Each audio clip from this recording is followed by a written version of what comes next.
Saturday, 20th of October 2012 marked a great milestone in the work of the Consular section of the Ghana High Commission, as the mission commissioned the renovated offices of Cromwell House.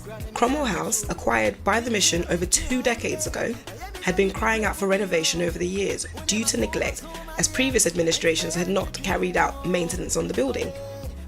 Apart from the building's condition deteriorating and the area council threatening to repossess it if it was not renovated, of most concern to the High Commissioner, His Excellency Professor Kweku Danso-Boafo, was the exposure of the Ghanaian community to the varying British weather most of the year. The High Commissioner, determined to make life a lot better for the visitors to the concert section, especially during this year's winter, ensured the project was awarded on contract, on time, and despite the scarcity of funds, also ensured it was completed on time before the winter. In true Ghanaian fashion, the whole family has been brought in for this special occasion. We've been met with chiefs, queens, and even the chief of staff flew straight in from Ghana for this beautiful day. The building itself has been renovated to the top of the possibilities. Today's beautiful ceremony was opened with prayers from the amazing Reverend Canon Ansah. Lord, empower the mission staff to provide godly wisdom and compassion to all who come here for their services.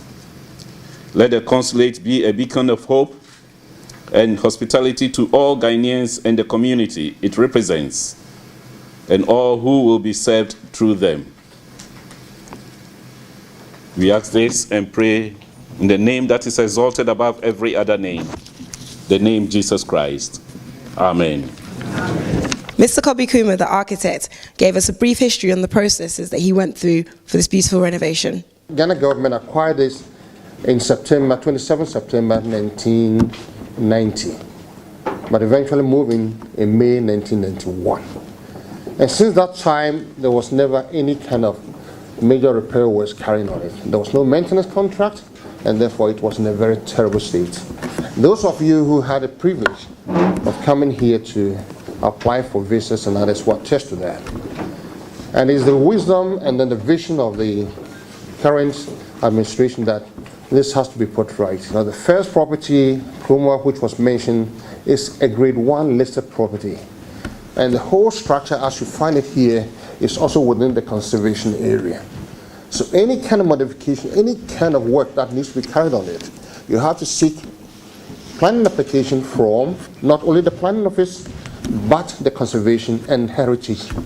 And we also happen to be confronted with another group of people, they call them Heritage Society, made up of retired army officer generals and lawyers who will find fault with every single submission that you make. But with the support of the High Commission, we managed to weather the storm. In a speech at the Cromwell House, His Excellency Professor Danso-Boafo said that with the project, he wanted to ensure that Ghana's unique position as the gateway to Africa starts from the UK, where investors, tourists, and ordinary visitors begin their journey to Ghana. An ultra-modern consular section equipped with high-quality communication equipment, as well as other facilities.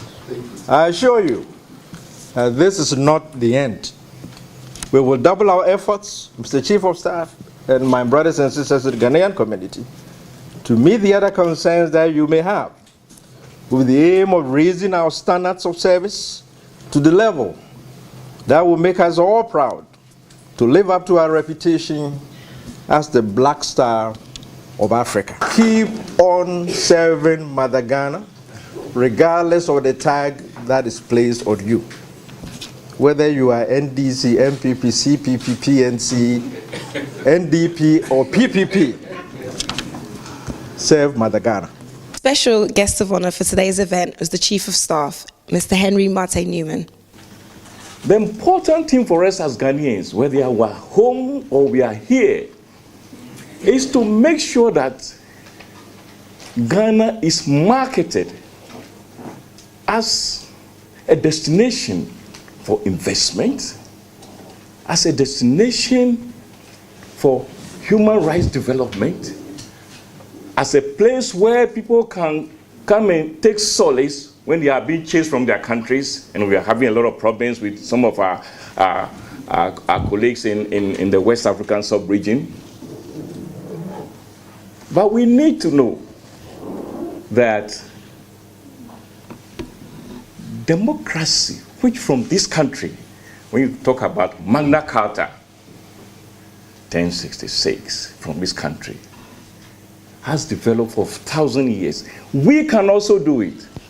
And so we will go into the next election with peace, with tranquility, with sobriety, with commitment, and make sure that our country can continue to ride on the crest of the international democratic credentials. It is important for us to be seen to be doing that.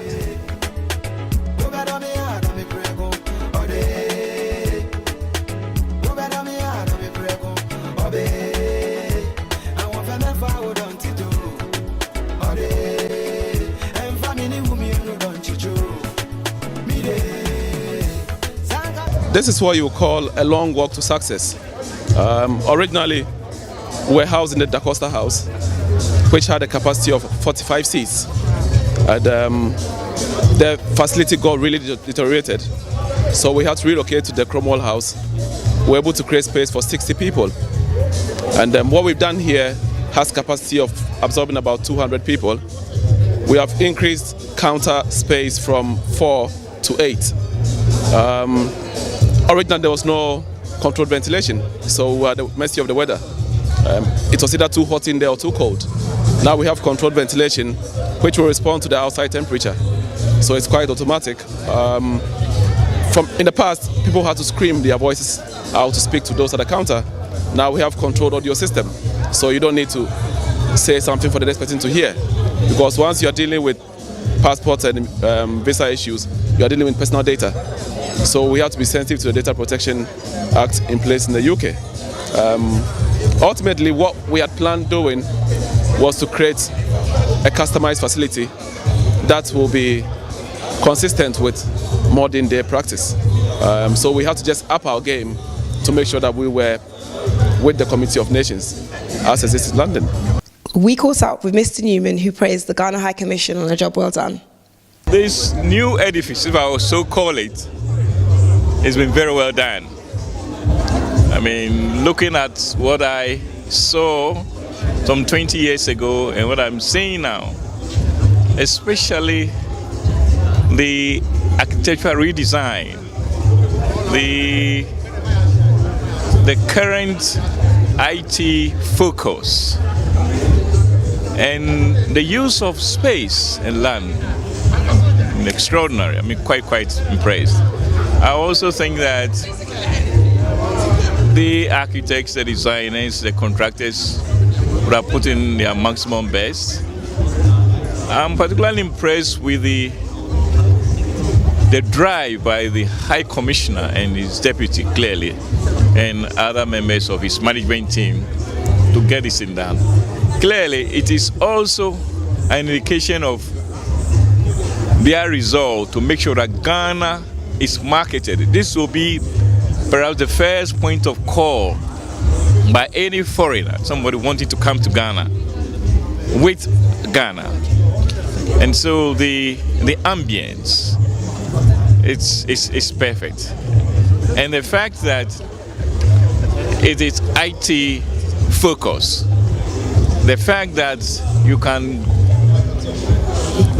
get online with the offices is tremendous, and I'm quite impressed with that. I couldn't even have imagined that this old edifice would have been redesigned and reconstructed to look like a modern, really modern office somewhere in the West End or in the city.